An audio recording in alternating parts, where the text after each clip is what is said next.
आपको बता दें कि दिल्ली से ये इस वक्त की बड़ी खबर है।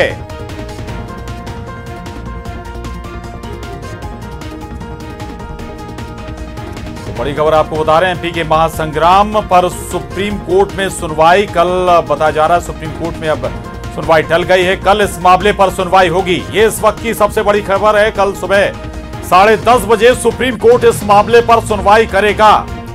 ये अपील की गई थी बीजेपी की तरफ से कि जल्द से जल्द इस मामले में सुनवाई की जाए, जो याचिकाकर्ता थे। और लेकिन अब सुप्रीम कोर्ट में इस मामले पर सुनवाई टल गई है। कल सुबह 10:30 बजे का समय मुकर्रर किया गया है। सुबह 10:30 बजे इस मामले पर सुप्रीम कोर्ट सुनवाई करेगा।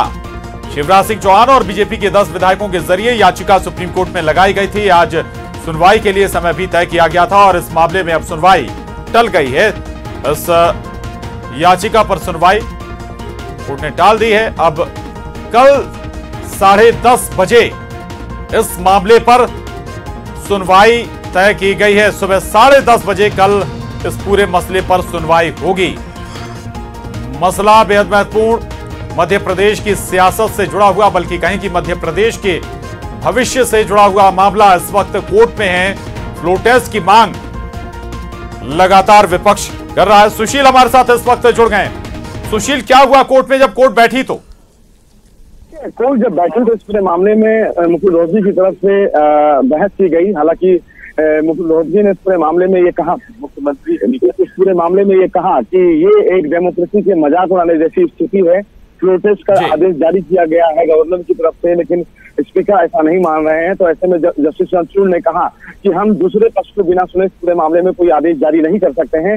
और इसी बाबत सुप्रीम कोर्ट ने इस पूरे मामले में दूसरे पक्ष को नोटिस जारी किया है। कल 10:30 बजे सुप्रीम कोर्ट इस पूरे मामले की सुनवाई करेगा। हालांकि इस पूरे मामले में मध्य प्रदेश सरकार, प्रिंसिपल सेक्रेटरी ऑफ असेंबली, इनको नोटिस जारी किया गया है। और साथ ही साथ जो तमाम 16 जो बागी विधायक हैं, उनकी तरफ से भी एक आईए दाखिल की गई थी, जिसमें ये कहा गया था कि उनको भी पक्षकार बनाया जाना चाहिए। कोर्ट ने उसकी भी इजाजत उन्हें दे दी है।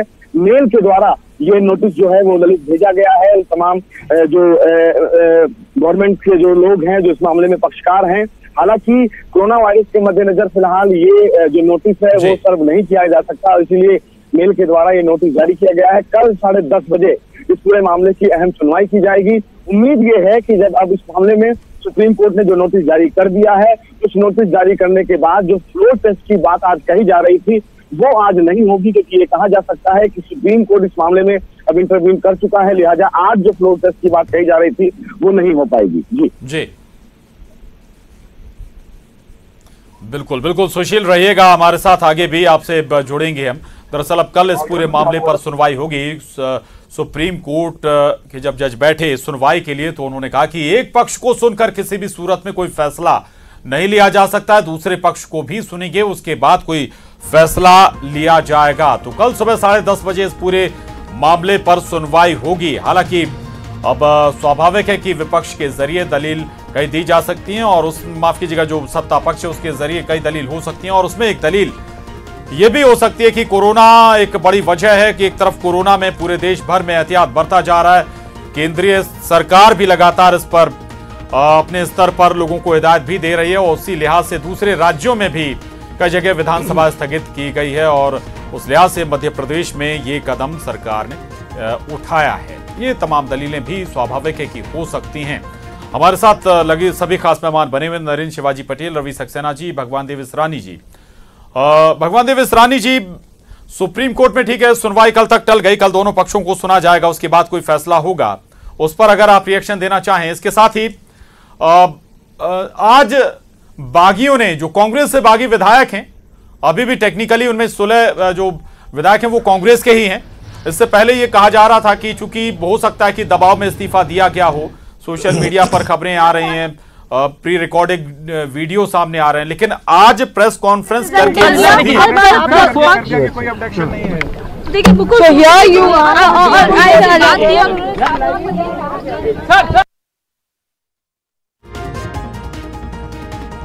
मुकुल रोहतगी कुछ कह रहे थे यहां पर, चलिए मुकुल रोहतगी अगर आगे वो मीडिया से कुछ कहते हैं तो हम आपको जरूर सुनवाएंगे। भगवान देव इसरानी जी हमारे साथ बने हुए। भगवान जी, सवाल वही है कि आखिर आज प्रेस कॉन्फ्रेंस कर दी उन सभी विधायकों ने, तो क्या कोई आधार बनता है? जो स्पीकर लगातार दावा कर रहे थे कि वो उन्हें ये विश्वास हो जाए, भरोसा हो जाए कि किसी दबाव में इन्होंने इस्तीफा नहीं दिया, क्या कोई संभावनाएं हैं क्या एक्सेप्ट होने की इस्तीफे? They are aware that this case was listed today. They have deliberately not chosen to appear, and that is why we have asked the court to take it up tomorrow at 10:30 after notice is served on them. That's what has happened. आज case की सुनवाई हुई, ना Congress party, ना chief minister, ना state of MP मौजूद था। उन सबको मालूम है कि ये केस लगा है, बट वो जान के गैर हाजिर रहे। कोर्ट ने बहस सुनने के बाद अर्जेंसी देखते हुए कल सुबह 10:30 बजे के लिए नोटिस जारी किया है और ये कहा है कि इनकी तामील कर दीजिए और 10:30 बजे सुबह इसकी बहस होगी। सर, बीजेपी ने अपने क्या ग्राउंड लिया है, क्या कहना चाह रही है बीजेपी किस तरह से? जो ग्राउंड सिर्फ ये है कि सरकार का बहुमत नहीं है, 22 आदमी उनके चले गए तो बहुमत नहीं है, इसलिए आप फ्लो टेस्ट करें। फ्लो टेस्ट वो करना नहीं चाहते, सिंपल है। पहले बहाना बनाया गया, लेकिन गवर्नमेंट के लिए ये फायदा है क्योंकि जानबूझ के उन्होंने रिप्रेजेंट किया। देखिए मुकुल,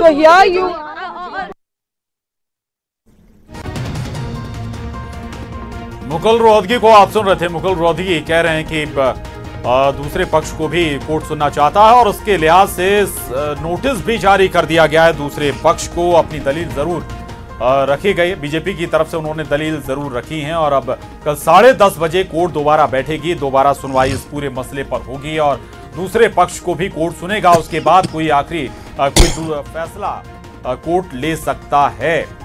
इसरानी जी हमारे साथ लगातार बने हुए हैं। इसरानी जी, माफी चाहूंगा, आपका जवाब हम नहीं ले पाए। सवाल वही है कि क्या अब प्रेस कॉन्फ्रेंस के बाद बागी विधायकों के क्या कोई फैसला स्पीकर ले सकते हैं या क्या ग्राउंड बनता है यहां पर?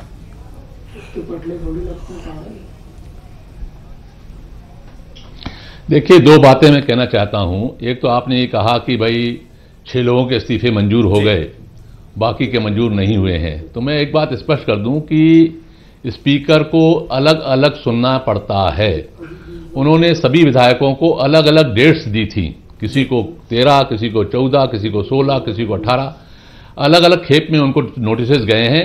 सबसे पहली खेप में इन 6 मंत्रियों को नोटिस गए थे, इसलिए उनका फैसला जल्दी हो गया। बाकी के जब डेट आएगी, एक बार उनको डेट देंगे, दूसरी बार डेट देंगे, हो सकता है वो तीसरी बार देना चाहें। और एक बात और मैं आपको कहूं कि स्पीकर साहब ने एक प्रेस कॉन्फ्रेंस में कहा था कि 2-3 विधायकों के मेरे पास ऐसे दस्तावेज आए हैं जिनको मुझे देखना पड़ेगा। एक बात तो इसलिए ऐसा 22 लोगों की सुनवाई एक साथ नहीं हो रही थी कि एक साथ उनका निर्णय हो, ये एक बात क्लियर हो जाए। एक बात, दूसरी बात मैं एक बात जरूर कहना चाहता हूं, वो जो दर्शकों को मालूम होना चाहिए कि अटल जी की सरकार एक वोट से गई थी। अटल जी को एक वोट देने वाला जो था वो था उड़ीसा के मुख्यमंत्री गोगोई साहब।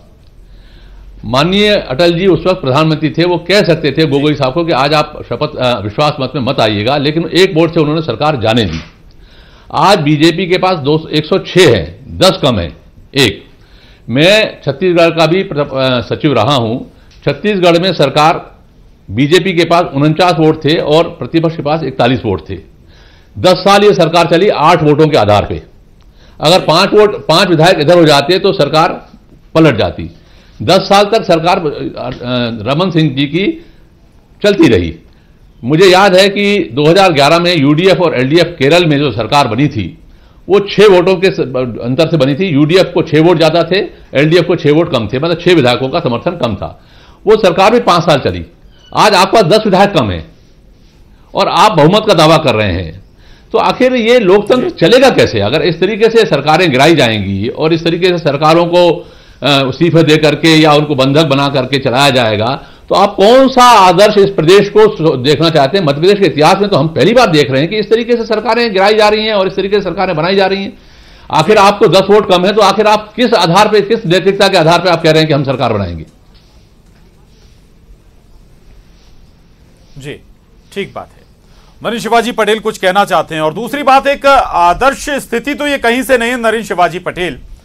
आंकड़ा आपके पास है नहीं, सरकार गिराने की आप तैयारी कर रहे हैं, दावा आपके नेता लगातार कर रहे हैं कि हम सरकार बना रहे हैं। ना देखिए, भारतीय जनता पार्टी के किसी भी नेता ने, प्रशांत जी, ये नहीं कहा कि हम सरकार बनाने जा रहे हैं, पहली बात।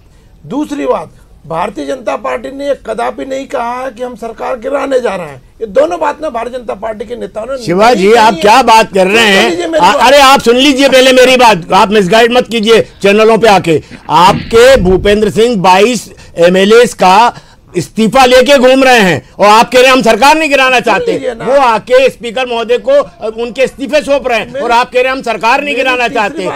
वहां पर बेंगलोर में आपके दो पूर्व मंत्री उमाशंकर गुप्ता, भूपेंद्र सिंह और वो भदौरिया, अरविंद भदौरिया, ये सारे लोग वहां बैठे हुए हैं। सारा वहां का खर्चा आप उठा रहे हैं, उनके आने जाने का खर्चा आप उठा रहे हैं और आप कह रहे हैं हम सरकार नहीं गिराना चाहते। ये क्या आप मखौल उड़ा रहे हैं? क्या इस प्रदेश की जनता को आप संदेश देना चाह रहे हैं? कितना झूठ बोलेंगे, कितना प्रपंच रचेंगे, कितना षड्यंत्र करेंगे?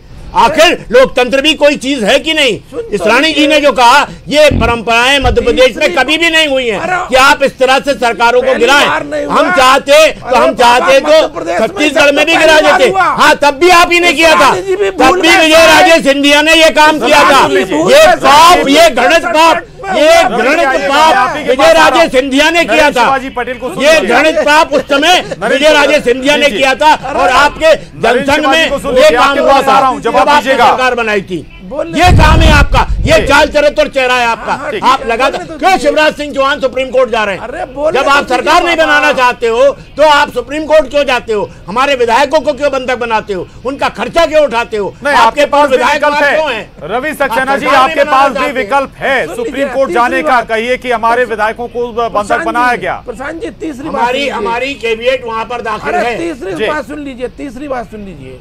अब इनके विधायकों के अंदर, इनके किसी बड़े नेता के अंदर जिनको 2018 में इन्होंने मुख्यमंत्री का चेहरा घोषित किया था, उनकी उपेक्षा की गई सरकार आने के बाद। इसकी चिंता आपको क्यों है? नरेंद्र शिवाजी पटेल, इसकी चिंता आपको क्यों है? नहीं होता, छोड़ के आ गए शिवराज, तो उन्होंने पार्टी छोड़ के आ गए। उन्होंने आपकी पार्टी छोड़ दी, विधायकों ने आपकी पार्टी छोड़ दी। दोस्त हमारा थोड़ी है भैया, चपरासी बोलते हो। रवि जी, छोटा सा ब्रेक हमें लेना है। रवि सक्सेना जी, छोटा सा ब्रेक लेना है, लेकिन नरेंद्र शिवाजी इसका जवाब दे दीजिए। दो लाइनों में उनकी पार्टी का मामला, आपको उनके नेता की इतनी चिंता क्यों थी? देखिए, हमें चिंता नहीं थी, वो छोड़ के हमारे पास आ गए, हमारी पार्टी में शामिल हो गए। चपरासी बनाना था, विधायक इनको छोड़ के चले गए, डालना था, 22 विधायक इनको चिंता कमलनाथ जी पर आरोप लगा रहे हैं कि पूरा सुन नहीं रहे। ठीक है, माफी के साथ रोक रहा हूं आप दोनों को। जी, माफी के साथ रोक रहा हूं, बने रहिएगा हमारे साथ। एक छोटे से ब्रेक के लिए रुक रहे हैं, जल्द लौटेंगे।